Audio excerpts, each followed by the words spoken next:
Ciao a tutti amici di Matto Scacco, siamo di nuovo qui. Qualcuno avrà probabilmente già osservato, già visto il video precedente contro Jimmy, simulatore, quindi software di chess.com con 600 punti, e adesso proviamo a giocare contro Nisha, simulatore di scacchistico, quindi un software scacchistico della forza, potenza di 900 punti con la bandiera indiana. Vediamo un po' come andrà. Io di nuovo bianco e gioco D4. Vediamo come giocherà Nisha. D4, D5, C4, siamo nel pieno di un'apertura molto nota, il famosissimo gambetto di donna. In questo caso il gambetto di donna rifiutato perché in caso di cattura cambia totalmente il nome, gambetto di donna accettato. Apertura che è diventata molto famosa per la famosissima, o comunque per la nota serie Netflix Queen's Gambit, e si continua. Cavallo C3. L'importante, consiglio per tutti, ogni volta che voi giocherete un gambetto, che possa essere gambetto di donna, gambetto di re, gambetto Janish e così via, ce ne sono milioni magari no, migliaia, e dovete sempre sapere come continuare dopo una possibile cattura. Quindi in caso il nero catturasse in C4, io da bianco devo sapere come proseguire. Continuiamo, cavallo F3. Vediamo un po' come va. C6, adesso siamo nell'apertura semislava, e durante le prime mosse i nomi delle aperture cambiano a seconda delle mosse del bianco e del nero.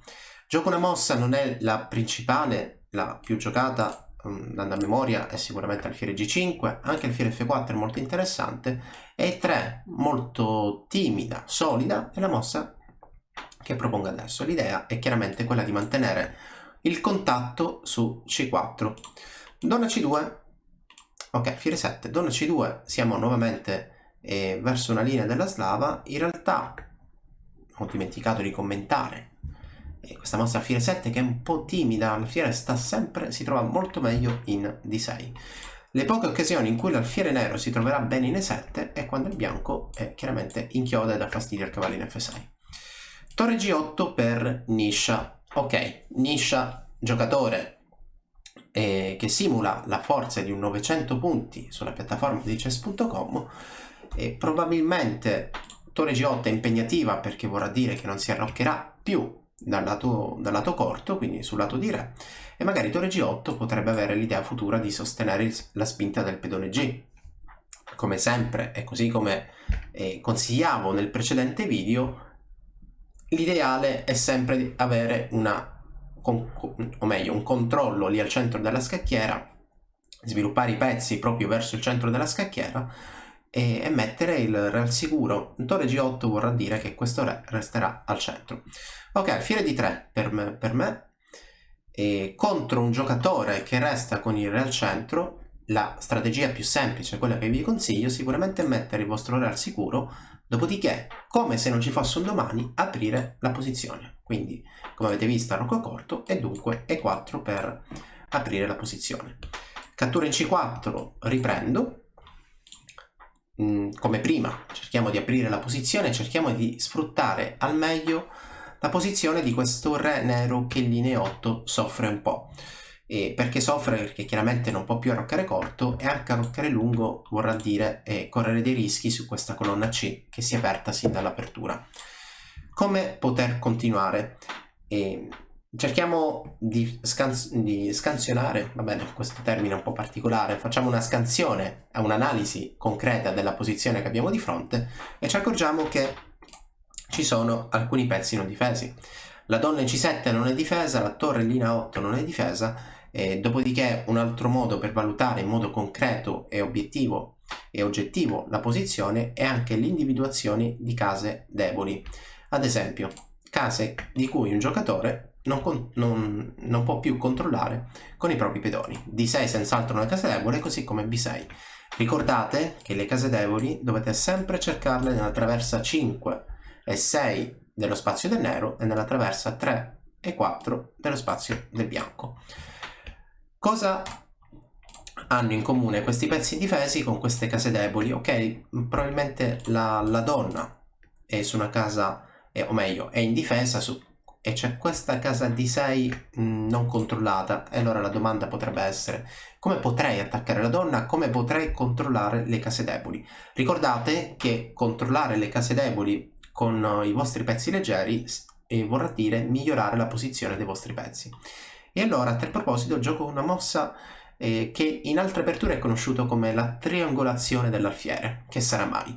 Allora, l'alfiere si sposta in G5 e da qui triangola, tornando una casa indietro per poi andare in G3. E come vedete ho formato questo piccolo triangolo esterno sul lato di Re. Dunque, Nisha decide di giocare alfiere F8, non so per quale motivo, alfiere H4 e la prossima alfiere G3. Alfiere D6 sembra logica perché effettivamente impedisce alfiere G3, o meglio, qualora io giocassi alfiere G3, il mio avversario lì pronto lo cambierà senza alcun problema, o meglio, i problemi esistono e si sono creati dopo l'apertura, e tuttavia l'alfiere in D6 non sta benissimo perché, ricordate, quindi consiglio utilissimo, prendete nota perché è uno dei consigli più semplici per giocare in modo facile una partita di scacchi. Quando avete il controllo totale del centro, tra le mosse candidate, tra le prime mosse che dovrete analizzare, ci saranno le spinte centrali. Chiaramente l'alfiere in D6 con il cavallo in F6 lì accanto, diciamo, stona un po' perché è soggetto a questa spinta in E5 che appunto è un pedone che attacca due pezzi leggeri, forchetta, lì al centro della scacchiera il bianco guadagna un pezzo. Cavallo D5 e adesso diciamo ci sono più modi chiaramente per proseguire. Il giocatore che è in vantaggio materiale sa che può cercare di semplificare, perché se io ho un pedone in più o un pezzo in più semplicemente cambio tutto, poi la differenza porterà a una posizione concreta con del materiale in più. Cavallo F6 mi dà in mente l'idea di semplificare il tutto, quindi io catturo il cavallo, poi catturo l'alfiere, sono contento, soddisfatto, ho il mio pezzo in più. Oppure, diciamo, come eccezione, in via eccezionale, potrei soffermarmi su questa torre che lì, verso l'angolo del nero, non è difesa, verso quest'angolo del lato di Re. You're gonna see me shine, shine, shine, shine, walking on beams of light, light, light, light, light.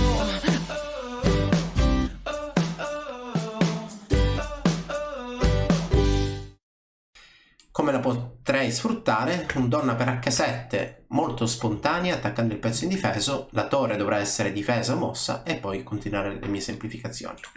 Donna per H7 cattura senz'altro la mia attenzione, però prima gioco una mossa del genere.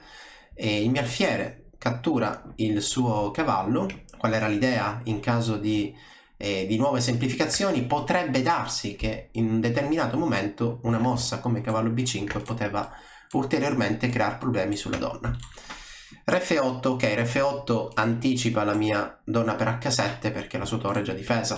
Però a questo punto io ho catturato un pezzo, ne catturo un altro e qui chiaramente donna per D6 era necessario. Ok, G6 da parte di Nisha, come vi dicevo un simulatore di software di 900 punti chiaramente commette degli errori, così come chi inizia e ha un punteggio ELO inferiore, quindi diciamo magari non ha determinate conoscenze. Ricordate, quando avviene una cattura al centro della una cattura durante il vostro gioco, durante la vostra strategia, il campanello di allarme deve essere: ok, io ho catturato un pezzo e allora probabilmente devo cercare di catturare io stesso un altro pezzo, altrimenti resterò in svantaggio materiale. Ok, G6 giocata, direi pedone per C7 e qui il vantaggio materiale aumenta.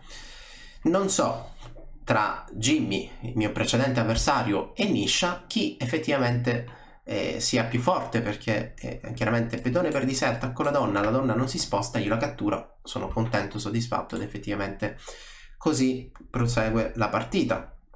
Re G7 per il mio avversario e potrei pianificare temi di matto.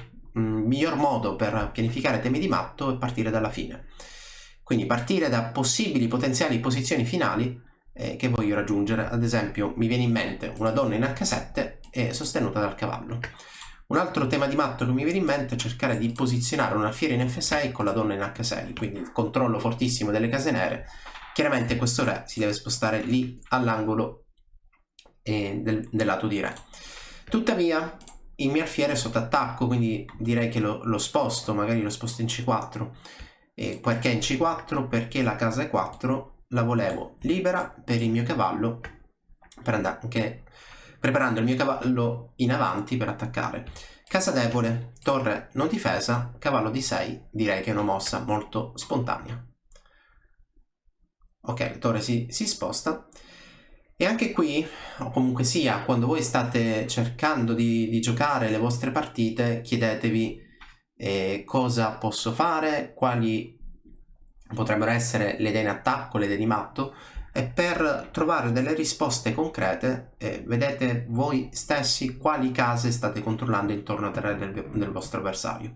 Il cavallo da D6 controlla F7, quindi già questo potrebbe essere un indizio, magari cercare di portare altri attaccanti su F7.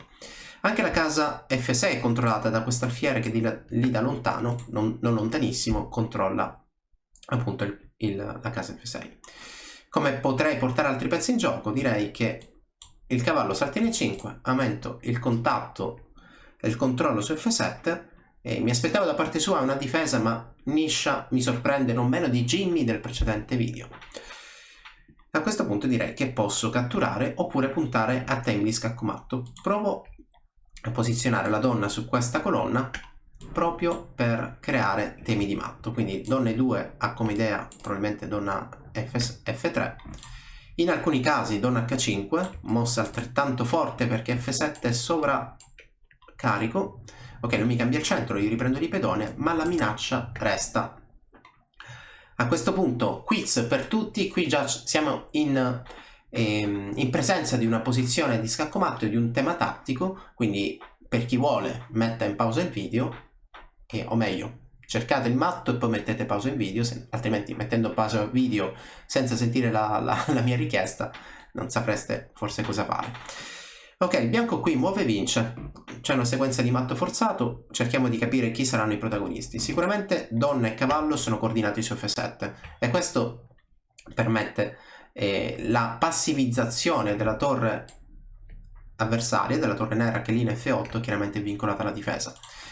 Pezzi che potrebbero coordinarsi per attaccare, direi che quest'alfiere, probabilmente in coordinazione sulle case bianche, potrebbe avere il ruolo da protagonista. Ed effettivamente la chiave, la combinazione avviene coordinando la donna con l'alfiere e a volte, se necessario, la tipica manovra di torre per puntare l'avversario. Prima di tutto, se vogliamo dare il matto al nostro avversario, dobbiamo fare in modo che lui si possa scoprire. E allora alfiere per G5 è senz'altro una mossa molto spontanea, e quando il re si sposta lì verso l'angolo, i temi di matto sono diversi. Domanda per tutti: come possiamo controllare la casa intorno al mio re? O comunque sia, come sempre, cerchiamo di partire dalla fine. Quindi la posizione finale di matto potrebbe essere l'alfiere che da D3 sostiene una donna che facilmente arriverà in H7, oppure, visto che il mio re, o meglio il re del mio avversario è vincolato lì verso il bordo della scacchiera, l'intervento di una torre chiaramente darà ovvie soddisfazioni. F4 idea torre F3, da lì in H3, e a questo punto direi che il match Nicolò contro bot di chess.com 2-0 per me. Scacco matto. Ok, spero di avervi dato qualche dritta, qualche informazione utile. Sono sicuro che qualche consiglio pratico sia stato trasmesso, e spero vi sia piaciuta. Come sempre vi invito a seguire i social di Matto Scacco. Se avete curiosità, richieste particolari per qualche video, scrivetelo lì nei commenti, e appuntamento alla prossima. E ora, per continuare, che cosa posso fare? Beh, innanzitutto ti consiglio di iscriverti al nostro canale in modo tale da non perderti le nuove video lezioni. E poi puoi vedere il video che è stato più cliccato in questa settimana. Ci vediamo, ciao!